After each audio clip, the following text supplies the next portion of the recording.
Hi guys. So Unit 2 comes just in time for a big showdown at the federal level about conflict between the branches. So in case you've been hiding under a rock, um, the House of Representatives, the Senate, and the executive branch, the president, are all in a big showdown over whether or not to build a wall on our southern border with Mexico.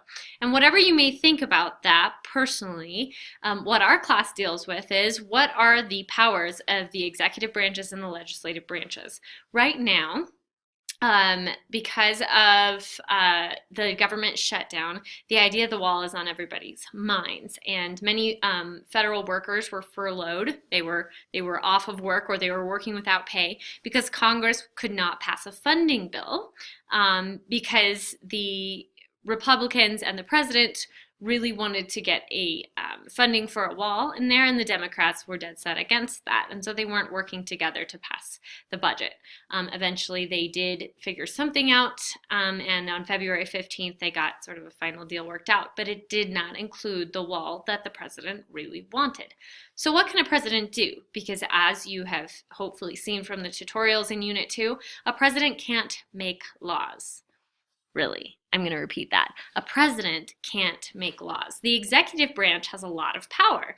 It is in charge of federal agencies. It hires and fires federal workers. The Environmental Protection Agency, National Defense, the Federal Highway Administration, the Department of Education, all of those things are headed up by the president, but he's essentially the manager of all those branches.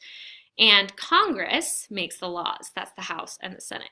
That's all at the federal level. That means the national government in Washington, D.C. Now, you may notice that the Unit 2 assignment asks you to talk about your state senators and state representatives. Well, the state government, just like the national government, has three branches. But instead of meeting in Washington, D.C., they meet in Denver at the Capitol building. It's west of me, right there. So, at the Capitol building, they meet and go over things, but they are completely different people than our Colorado's U.S. representatives that go to Washington, D.C. The governor is the manager, the executive of Colorado. So he basically is like the president of Colorado. So there's a lot of debate right now over this wall, and the president has chosen to declare a national emergency. Why? Because he can actually divert funds for a national emergency. Normally, the president does not have a lot of control over funds and money. So paying for a wall would be hard for a president because, again, they can't make laws and they can't decide how to spend money.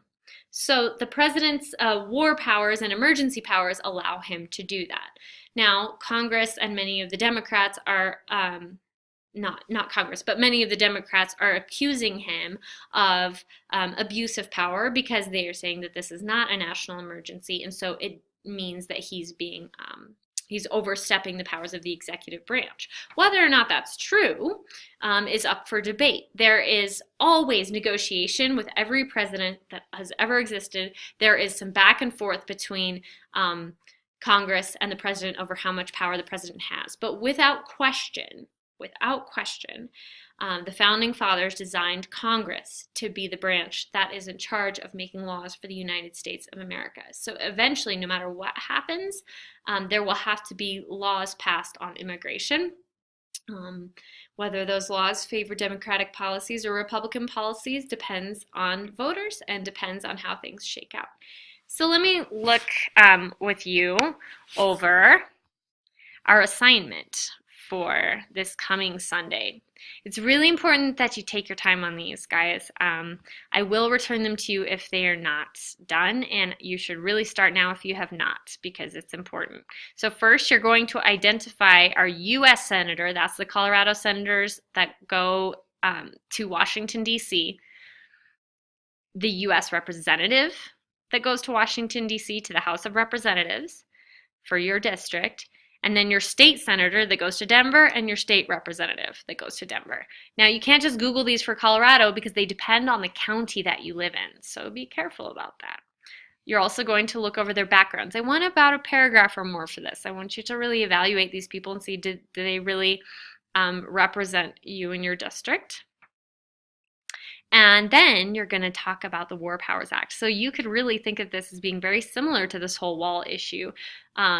the president gets certain powers during war, and how much power is always controversial. So you're going to pretend you're seeing a Supreme Court case.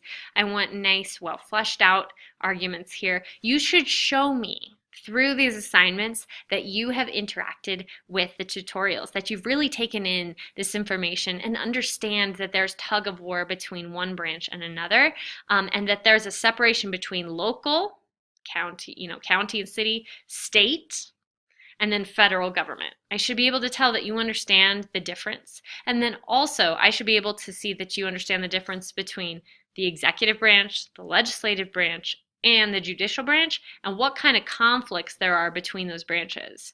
The checks and balances that we always refer to with the Constitution are those branches being in conflict with one another. The country would benefit from this conflict, was the theory the founding fathers had. So just like they designed the legislative process to be quite slow, like I said in my intro video, they also hoped that these branches would conflict with one another and therefore balance each other out to prevent any branch from becoming tyrannical, to prevent Congress from being tyrannical and bossing the American people around, to prevent the president from becoming tyrannical and bossing the American people around, and to prevent the Supreme Court from becoming tyrannical and doing whatever it wanted. And hopefully you understand from the discussions that we've had over Unit 2 that there aren't clear lines between these branches, and there are things like Congress will make laws. Congress is the one who decides how we spend money.